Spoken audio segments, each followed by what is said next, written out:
আসসালামু আলাইকুম। সবাইকে শুভেচ্ছা জানাচ্ছি মাসুম মাহবুব। প্রিয় দর্শক, আমেরিকার শেষ পর্যন্ত নাক কাটা গেল কি ইরানে? নাকি ডোনাল্ড ট্রাম্পের নাক কাটা পড়ছে ইরানে? আজ পাকিস্তানে এসে বসে আছে মার্কিন যুক্তরাষ্ট্রের প্রতিনিধি দল, কিন্তু ইরানের কোনো খবর নেই। এমন একটি সময় এসছে যে ইরানের পথ চেয়ে আছে আমেরিকা। বিষয়টা ভাবতে কেমন লাগে একবার চিন্তা করেন তো। আমেরিকা ইরানের পথ চেয়ে আছে, ইরান নয়। দর্শক,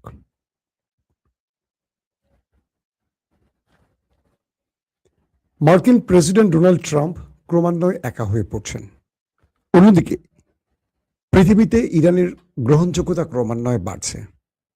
পাশাপাশি আমেরিকার যারা মিত্র ছিল তারাও আমেরিকার হাত ছেড়ে দিতে শুরু করেছে।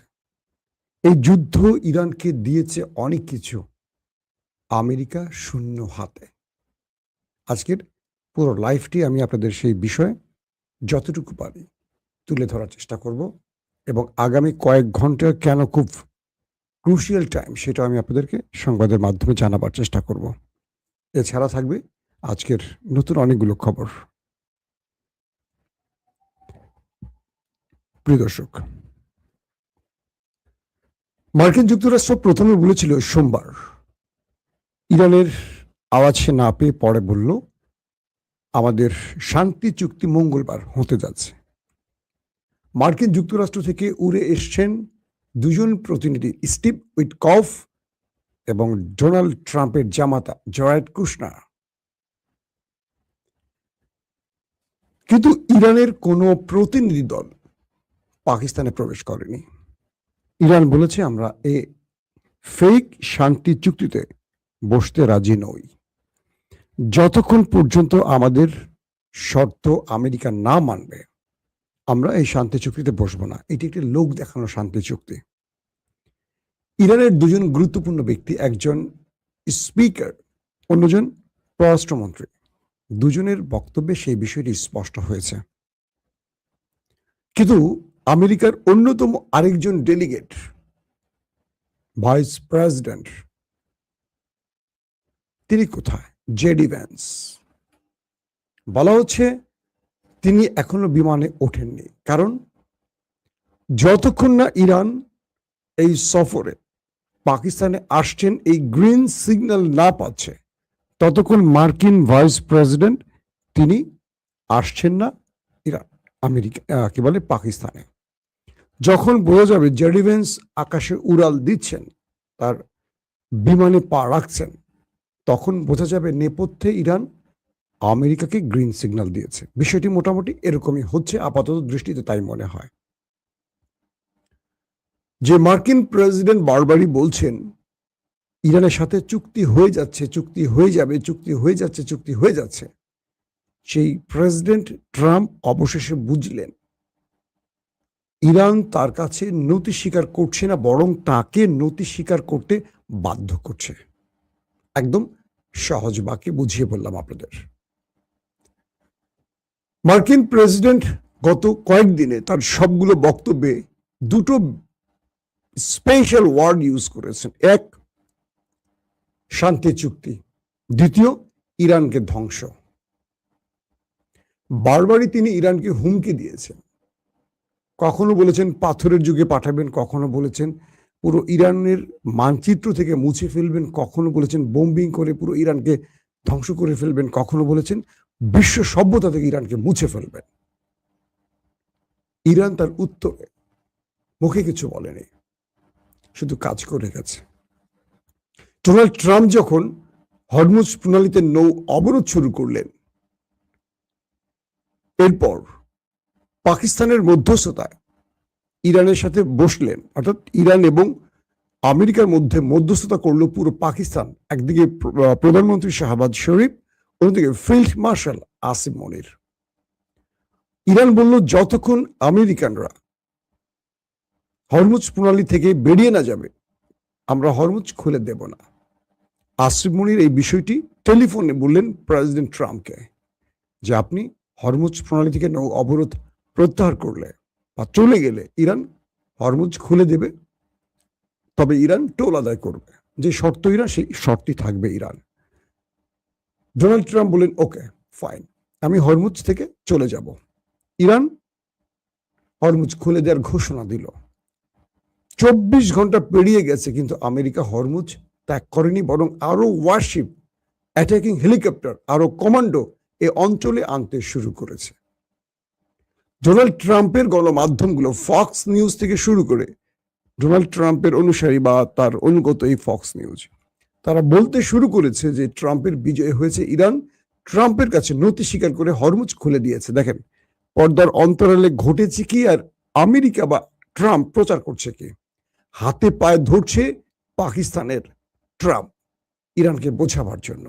যখন ইরান পাকিস্তানের মধ্যস্থতায় রাজি হলো, তখন মার্কিন গণমাধ্যমগুলো বা ট্রাম্পের কি বলবো যে পক্ষের যে গণমাধ্যমগুলো, তারা ইরানের পরাজয়কে কনফার্ম করে দিল বিশ্বের কাছে।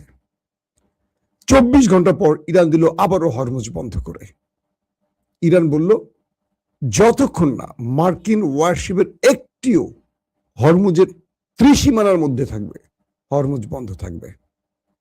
এরপর ভারতের দুটো জাহাজ, ফ্রান্সের জাহাজ, ব্রিটেনের জাহাজে ইরান গুলি করলো এবং 3টি দেশের এই 3টি জাহাজের কান্নাকাটি পৃথিবী দেখলো। অনুনয় বিনয় করে ক্ষমা চেয়ে কোন রকম জীবন রক্ষা করে তারা হরমুজ ত্যাগ করতে পারলো। এরপর ইরানের একটি কার্গো জাহাজ, যেটি চীন থেকে ইরানে আসছিল, কার্গো, এটা তেলের নয়, এই জাহাজটিকে আটক করলো আমেরিকা।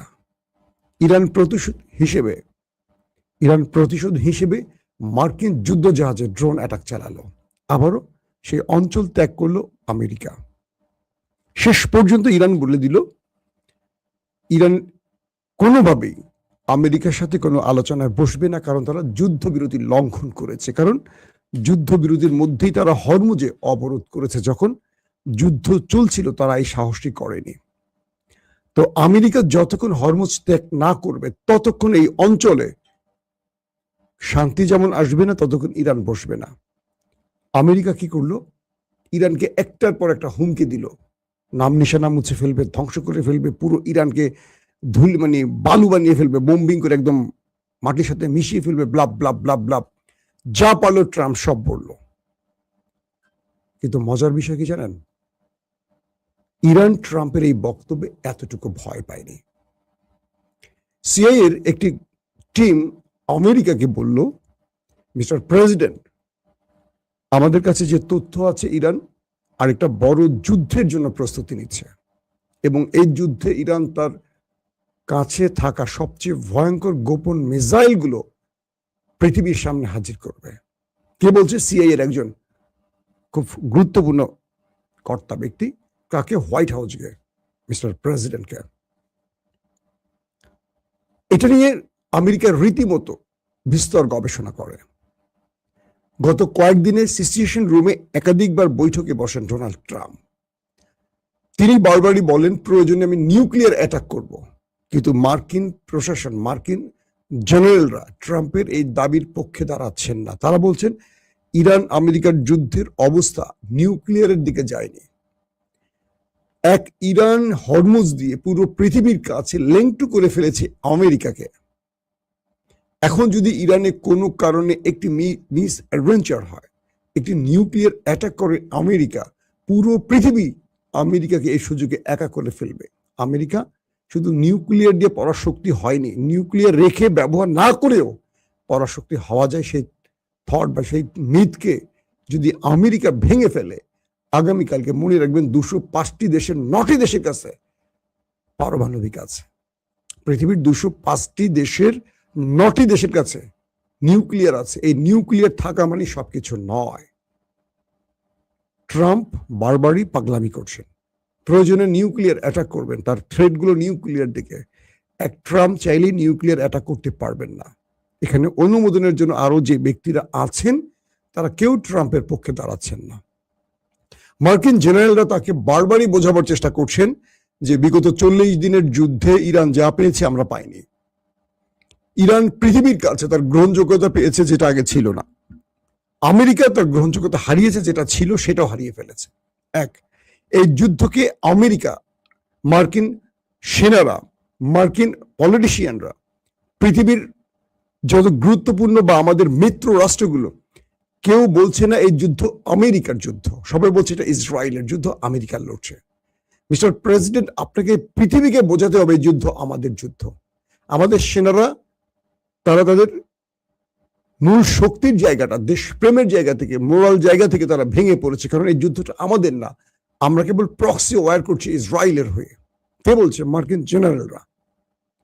আমাদের সেনারা গত 50 বছরে এত মার খায়নি যেটা ইরানের কাছে খেয়েছে। আপনি ভালো করে তাকান, গালফ কান্ট্রিতে আমাদের সকল সিস্টেম অকেজো করে ফেলেছে ইরান। আমাদের থার্ড, আমাদের প্যাট্রিয়ট, আমাদের রাডার সিস্টেম সব অকেজো। আমাদের প্রত্যেকটা বেজকে লন্ডভন্ড করে ফেলেছে, যেগুলো যুগের পর যুগ ধরে আমরা তৈরি করেছি, সেগুলো ইরান ড্রোন মিসাইল দিয়ে ধ্বংস করেছে। আমাদের সেনারা কিচ্ছু করতে পারেনি। আমরা নিরীহ মানুষকে যতটা সহজে মারতে পেরেছি, ইরানের মূল স্ট্রং জায়গাটাকে আমরা ভাঙতে পারিনি।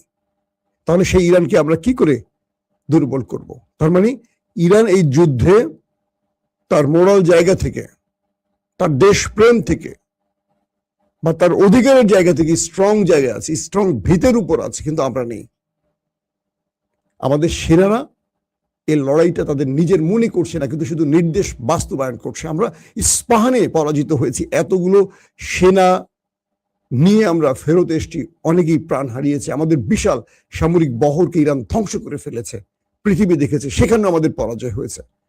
40 দিনে প্রত্যেকটা দিন আমাদের পরাজয় রচিত হয়েছে। এক একটা দিন আমরা পৃথিবীর কাছে মুখ দেখানোর জন্য আমাদের নতুন করে মানে কি বলবো, যে মুখোশ পরে হাজির হতে হয়েছে।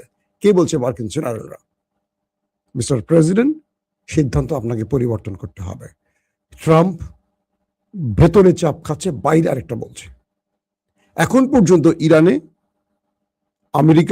ইরান আমেরিকা বৈঠকের যে বিষয়টি পাকিস্তানে চলমান, কি বলছি আপনাদের, পাকিস্তানে এসে মার্কিন ডেলিগেটরা বসে আছেন, ইরান এখনো আসেনি। আমেরিকা বসে আছে কখন ইরানের বিমানটি পাকিস্তানে আসবে, কিন্তু ইরান বলছে যে আমরা আসবো না। তাহলে ঠেকায় পড়ছে কে? বলেন এটা কি নতুন করে পৃথিবী? ইরান কিভাবে কৌশলে মনস্তাত্ত্বিক লড়াইতে আমেরিকাকে পরাজিত করছে, ট্রাম্পকে বারবার পরাজিত করছে, খেয়াল করছেন?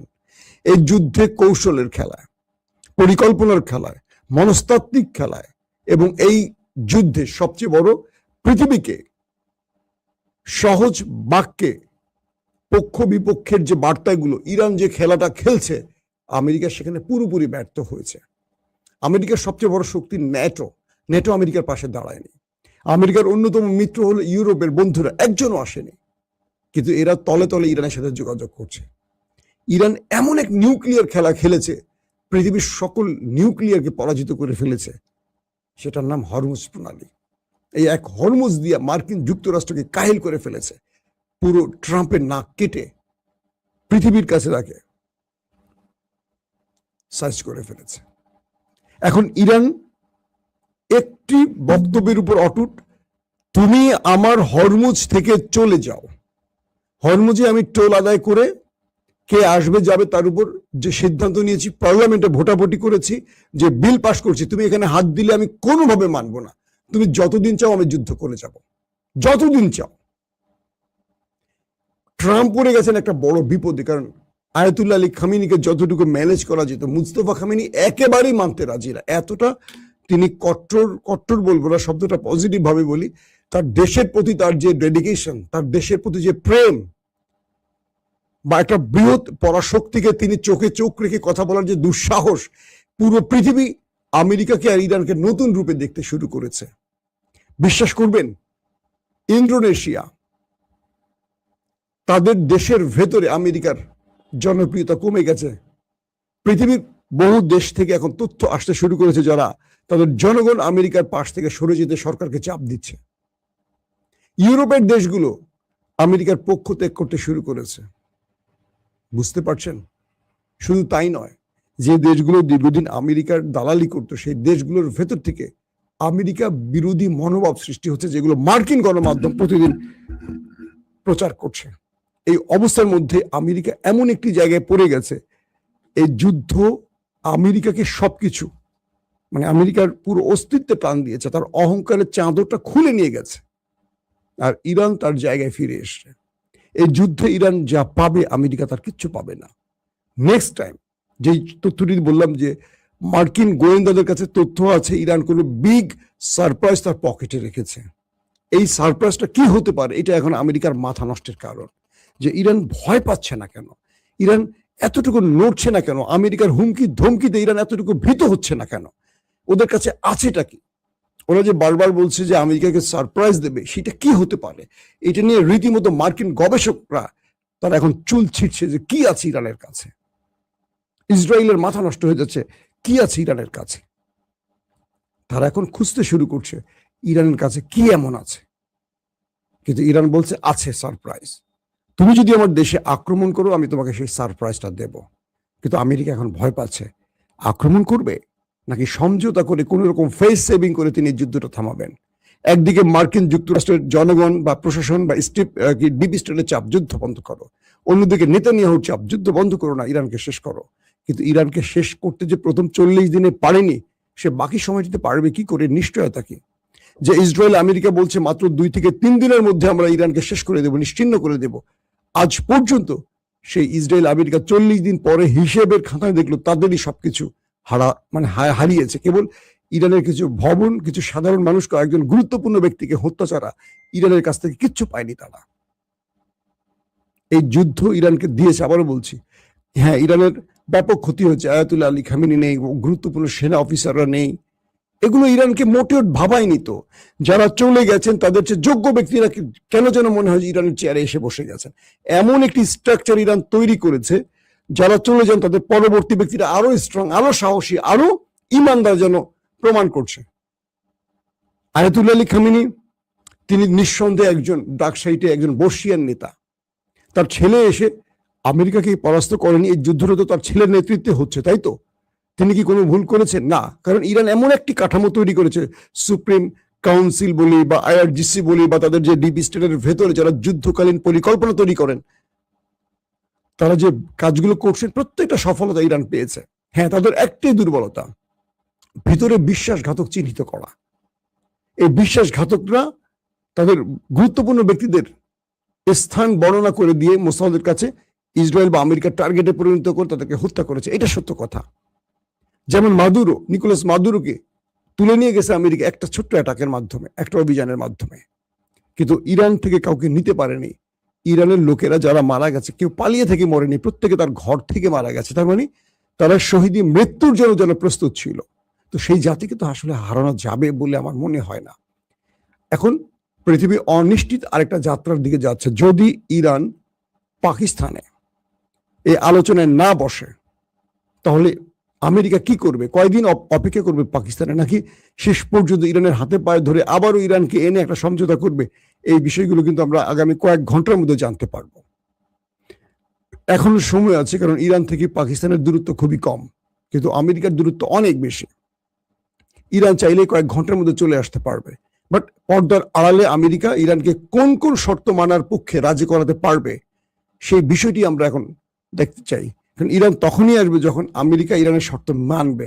এবার ইরান শর্ত না মেনে ওই আলোচনায় বসে শর্তের খেলা না, আগেই শর্ত মানতে হবে, তারপরে আলোচনা হবে। এই খেলাটা খেলছে এখন ইরান। আমরা দেখতে চাই শেষ পর্যন্ত কি হয়। দর্শক, আমরা আজ রাতে আবার একাধিকবার আসবো লাইভ সম্প্রচারে। সে সময় আমরা আপনাদেরকে আরো গুরুত্বপূর্ণ খবরগুলো দেব। এখনকার মতো বিদায় নিচ্ছি। প্রত্যেকে ভালো থাকবেন। আল্লাহ হাফেজ।